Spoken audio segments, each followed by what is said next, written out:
Hi, everyone. Welcome to week 3 in 3011. This week, we are really focusing on theories helping us to understand organizations. And we shall be just really trying to familiarize with a range of theoretical frameworks, which we see as a source of ideas about organizations and practices and behaviors and problems happening in human service organizations. So we are trying to use a range of theoretical frameworks which help us understand these problems. But also, we shall be trying to apply these frameworks to a case study which you might find in one of the textbooks we are using in this course, the textbook by Hughes and Waring. On page 33, you'll find the Avalon case study, which we shall be discussing and applying in the understanding of the different theoretical frameworks we are looking at in this week. So we shall be just really giving an outline of these theoretical framings. We don't aim to have, a detailed picture of all of the theories. You can keep reading about them in the textbooks, but definitely just introducing you to them and giving you this initial understanding, I think, is very important for your first assessment. So, what is a theory and why does it matter in understanding human service organizations? A theory is just really an attempt to explain a phenomenon. Simple as that. So, organizational theory in particular attempts to give an account for and explain organizational behavior. We are applying a range of theories, trying to build an understanding of what's happening where we work. So these theories are derived from analysis of realities. Most of them really draw on existing evidence. And, we don't pretend to have just one, theory which is adequate in itself in explaining all of the problems happening in organizations.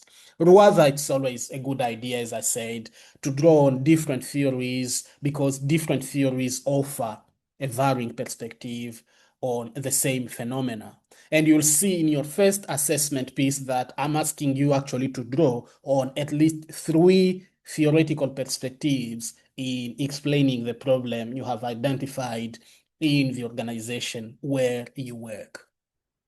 So, as you will read in the textbook listed for this week, these theories are really very important because they assist managers and workers like yourselves in gaining flexibility in the resolution of organizational problems.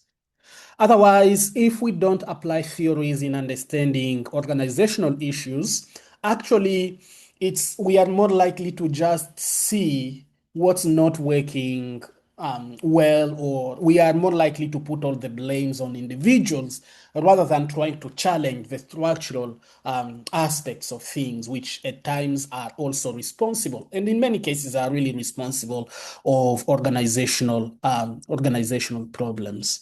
So, in a sense, organizational theories give us this ability to strike a perfect balance between individual agency and structural responsibility in analyzing organizational problem.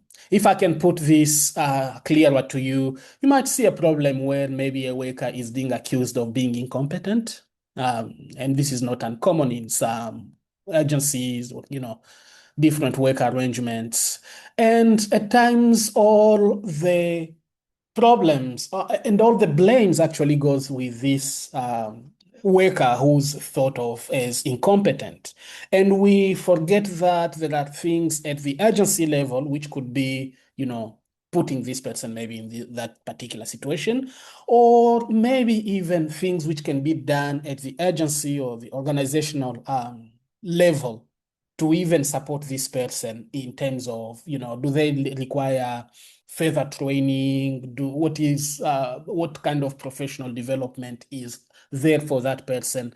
So unless we really draw on organizational theories, we might end up just doing things in a simplistic way and, really parochial way of doing things without addressing the real issues, which in many cases have to do with the structures.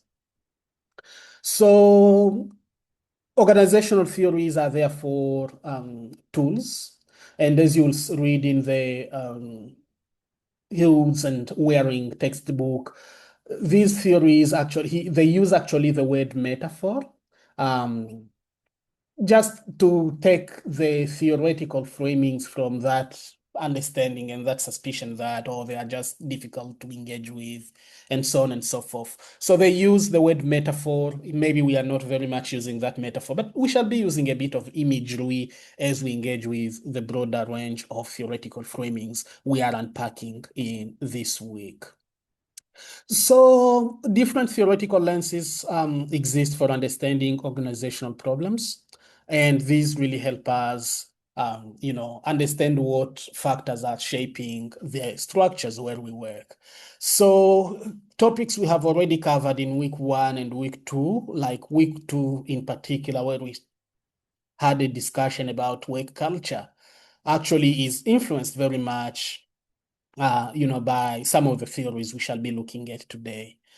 So these lenses may help us also understand organizational issues in many ways, but it's also very important to consider that these theories are neither wrong or right.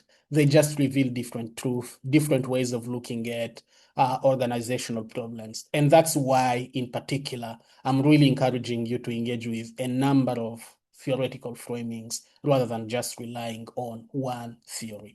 So what I'll do in the next couple of recordings, I'll just go give you a brief overview of different theoretical perspectives, and that will take us to, how do we finally apply them in the assessment. Thank you very much and see you soon.